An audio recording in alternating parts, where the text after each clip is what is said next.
Hello, darling. Elvira, Mistress of the Dark here.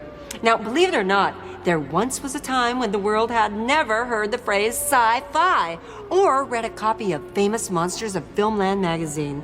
It was a time way, way back in the days when yours truly was just a twinkle in my mother's one good eye. Well, right about the time when King Kong began taking his first baby steps, the gentleman you're about to meet spotted a magazine that would forever change his life and that of generations of monster fans. So take a trip to Horrorwood, California, and meet Dr. Acula himself, Forrest J. Ackerman. In the universe of horror and science fiction, Forrest J. Ackerman is a legend. In a career spanning 7 decades, Uncle Forry has devoted his life to the weird world of horror, science fiction, and fantasy. His lifelong career as an editor, agent, historian, and archivist has inspired a generation of writers and filmmakers. And along the way, it's earned him the friendship of many of filmdom's greatest horror icons, including Bela Lugosi and Boris Karloff, British horror stars Peter Cushing and Christopher Lee, and master of the macabre, Vincent Price. But of all his accomplishments, Forry is best remembered as editor and guiding light behind Famous Monsters of Filmland. Launched in 1958, the magazine proved successful beyond Forry's wildest dreams. And he remained its editor for over 25 years. At one time there were 1,300 readers of Famous Monsters, all wanted to meet the editor. So I took an 8,700-mile drive all over America and met as many of the little monsters as they possibly could.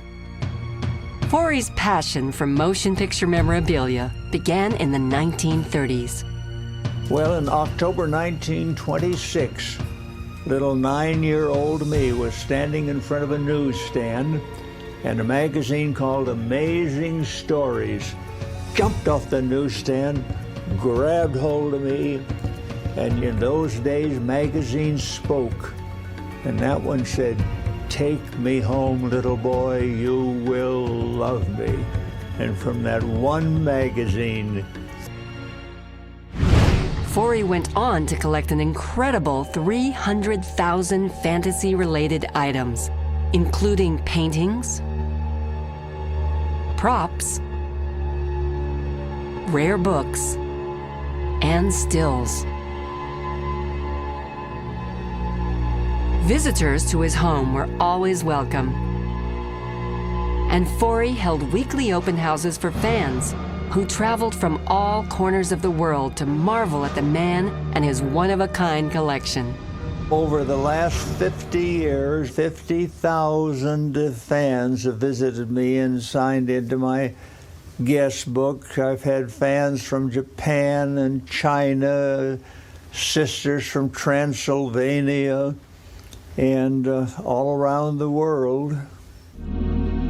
Although Forry has sold off much of his collection over the years, he's held on to hundreds of select items, personal favorites culled from his massive collection.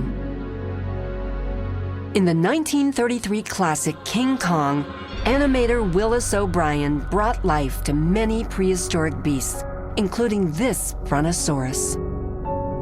The model is the only full-bodied brontosaurus used in the film, and it's one of the prized possessions Forry keeps in what he calls his Acker mini-mansion.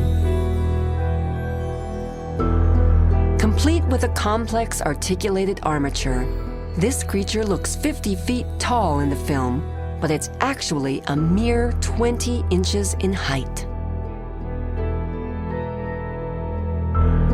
Although he's showing his age due to the deterioration of his rubber skin, this original Jurassic giant still cuts an imposing figure. Hey, I hope I look that good when I'm 5 million years old.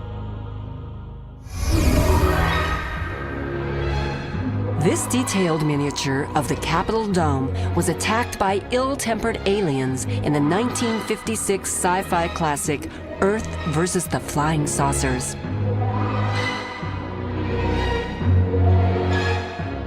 The striking visual effects were created by Oscar-winning filmmaker Ray Harryhausen, the man behind some of the most beloved images in the history of fantasy films.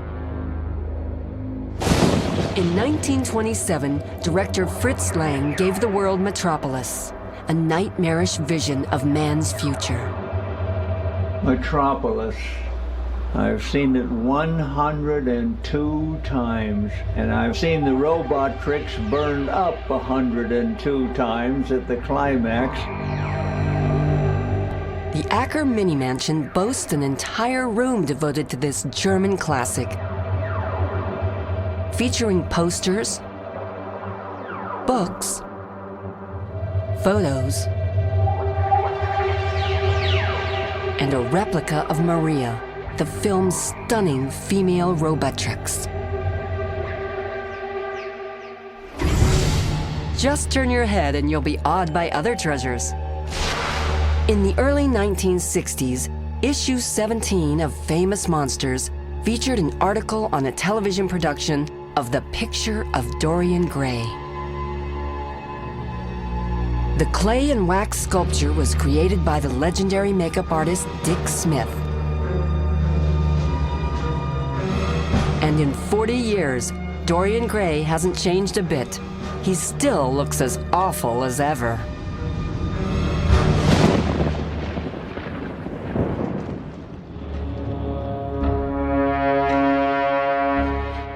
Here is an actual piece of gauze used by makeup artist Jack Pierce to transform Boris Karloff into the Mummy in 1932. Speaking of the Mummy, if you ask, Forey may just dig up the original scarab ring worn by Boris Karloff as Imhotep.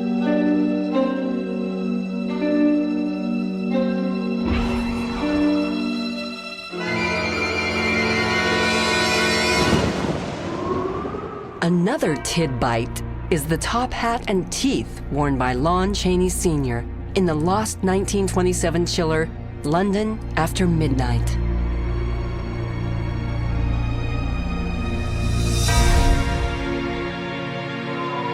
This beautiful piece of jewelry featuring the Dracula crest was first worn by John Carradine in The House of Frankenstein and House of Dracula.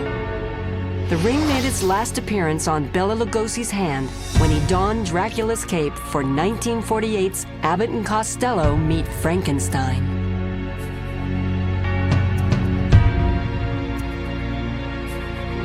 The collection also includes spooktacular artwork from the comic book Vampirella, which Forey helped to create during the 1960s.